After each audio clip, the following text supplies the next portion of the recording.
સંકલ્પ સેવા ગ્રુપ કતારગામ સુરત। આજે તારીખ 23 ફેબ્રુઆરીને રવિવારના દિવસે સંકલ્પ સેવા ગ્રુપ દ્વારા જરૂરિયાતમંદ લોકોની સેવા કરવામાં આવી હતી।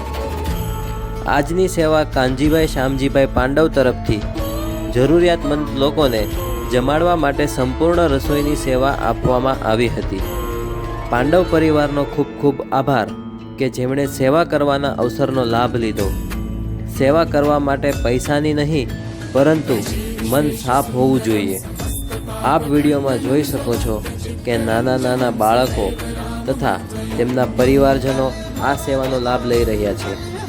આ લોકોની ખુશી જોઈને અમારામાં તથા અમારી સંકલ્પ સેવા ટીમને પણ કામ કરવાની ઉર્જા ખૂબ જ મળી રહે છે। અમારા સભ્યોની ખૂબ મહેનત અને સેવા પ્રત્યેની લાગણી ખૂબ જ હોય જેથી અમે લોકો આજે આ સેવા સરળ રીતે પાર પાડી શકીએ છીએ। જો તમે પણ સેવાનો લાભ લેવા માંગતા હોવ તો સંકલ્પ સેવા ગ્રુપ સાથે જોડાઈને સેવાનો લાભ લઈ શકો છો।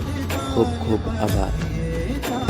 સદા પ્રપંચ કલ્પિતં નામ રૂપ વાસ્તવં નરાકૃતિં નિરામયં ભજેહ રામમદ્વયम्।